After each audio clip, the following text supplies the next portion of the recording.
Hello, Sarah Winnemucca Wolves. I hope you all are having a fantastic day. I love you so much. All right, so today I'm going to start the Velveteen Rabbit. Not a lot of pictures. This is pretty much a chapter book. So I'm going to read half of it to you today and then I'll read the rest to you tomorrow if you're interested. All right, so this is called The Velveteen Rabbit, or How Toys Become Real, by Marjorie Williams and published by a Doubleday book for young readers with illustrations by William Nicholson. The Velveteen Rabbit, or How Toys Become Real.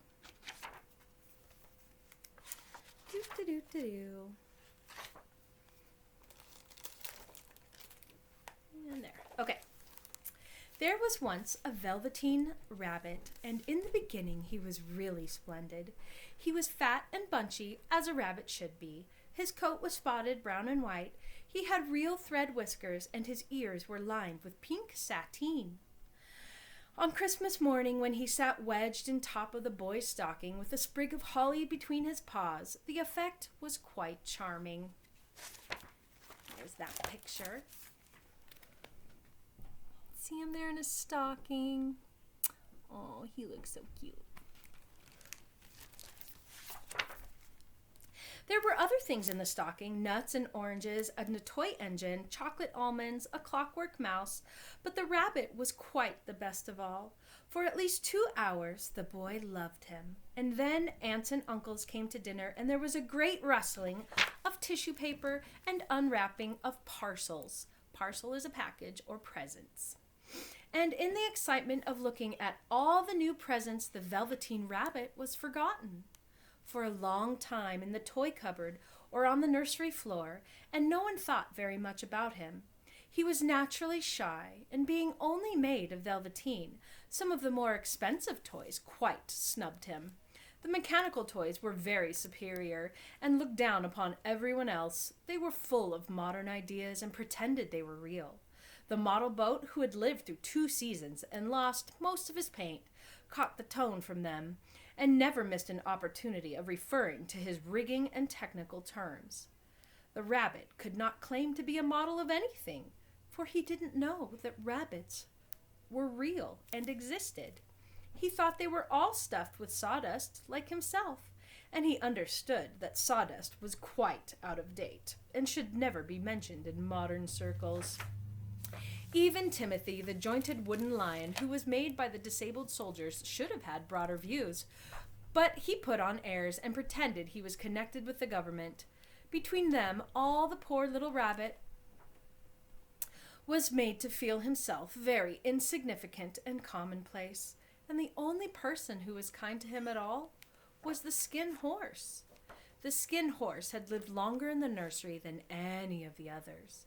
He was so old that his brown coat was bald in patches and showed the seams underneath, and most of the hairs on his tail had been pulled out to string bead necklaces.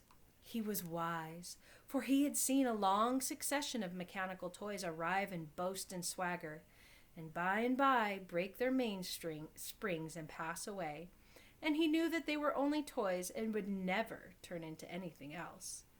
For nursery magic is a very strange and wonderful, and only those playthings that are old and wise and experienced like the skin horse understand all about it.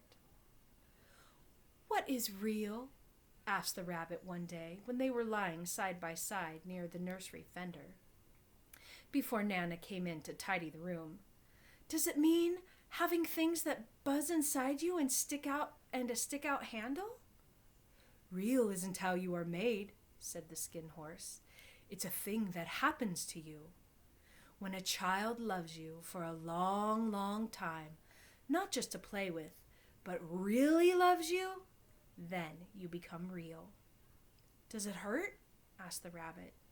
"Sometimes," said the skin horse, for he was always truthful. "When you are real, you don't mind being hurt." "Does it happen all at once, like being wound up? Or bit by bit?"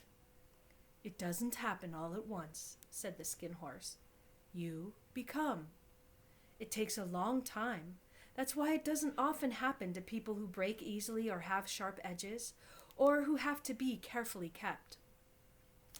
Generally, by the time you are real, most of your hair has been loved off, your eyes drop out, and you get loose in the joints and very shabby. But these things don't matter at all, because once you are real, you can't be ugly, except to people who don't understand. And this is their picture of them talking. And there's the bunny up on the books and the old skin horse.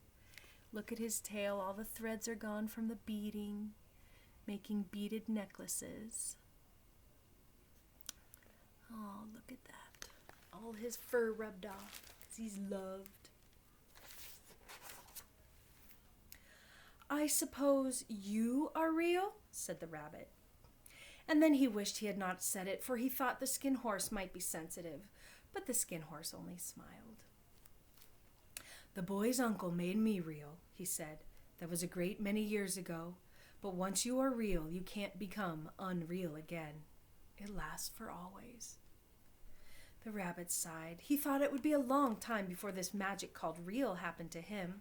He longed to become real, to know what it felt like, and yet the idea of growing shabby and losing his eyes and whiskers was rather sad. He wished that he could become it without these uncomfortable things happening to him. There was a person called Nana who ruled the nursery. Sometimes she took no notice of the playthings lying about, and sometimes, for no reason whatsoever, she went swooping about like a great wind and hustled them away in the cupboard. She called this tidying up. And the playthings all hated it, especially the tin ones. The rabbit didn't mind it so much, for whenever he was thrown, he came down soft. One evening, when the boy was going to bed, he couldn't find the china dog that always slept with him.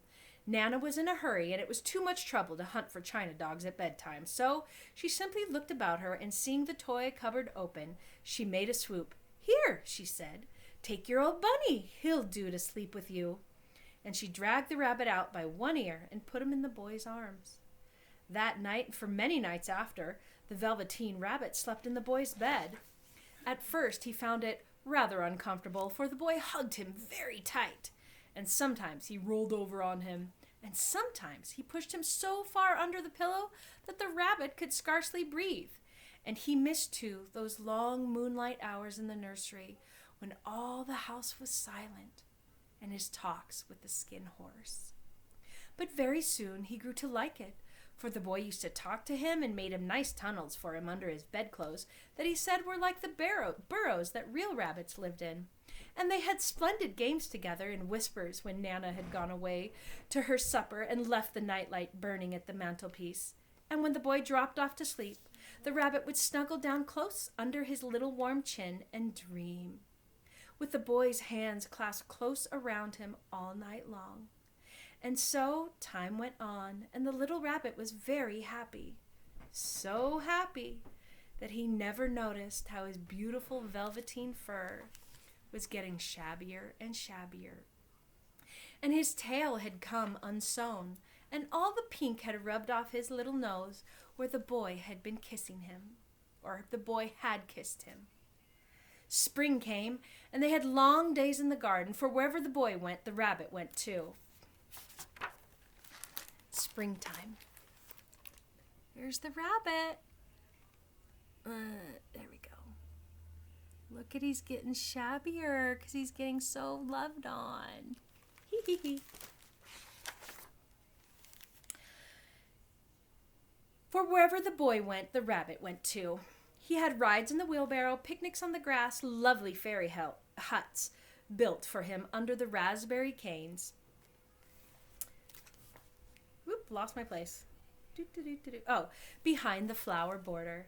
And once, when the boy was called away suddenly to go out to get tea, the rabbit was left out on the lawn until long after dusk, and Nana had to come and look for him with the candle because the boy couldn't go to sleep unless he was there. He was wet through with dew and quite earthy from diving into the burrows the boy had made for him in the flower bed, and Nana grumbled as she rubbed him off with the corner of her apron. "You must have your old bunny," she said. "Fancy all that fuss for a toy." The boy sat up in bed and stretched out his hands. "Give me my bunny," he said. "You mustn't say that. He isn't a toy. He's real." When the little rabbit heard that, he was happy, for he knew that what the skin horse had said was true at last. The nursery magic had happened to him, and he was a toy no longer. He was real. The boy himself had said it. That night he was almost too happy to sleep. There was so much love stirring in his little sawdust heart that it almost burst, and into his boot-button eyes that had long ago lost their polish, there came a look of wisdom and beauty, so that even Nana noticed it the next morning, when she picked him up and said, "I declare if that old bunny hasn't got quite a knowing expression." Oh. So we're going to stop there. So now the Velveteen Rabbit is real. And we'll get into what happens this summer with the Velveteen Rabbit and his boy tomorrow. Please join me tomorrow for the finishing of that book.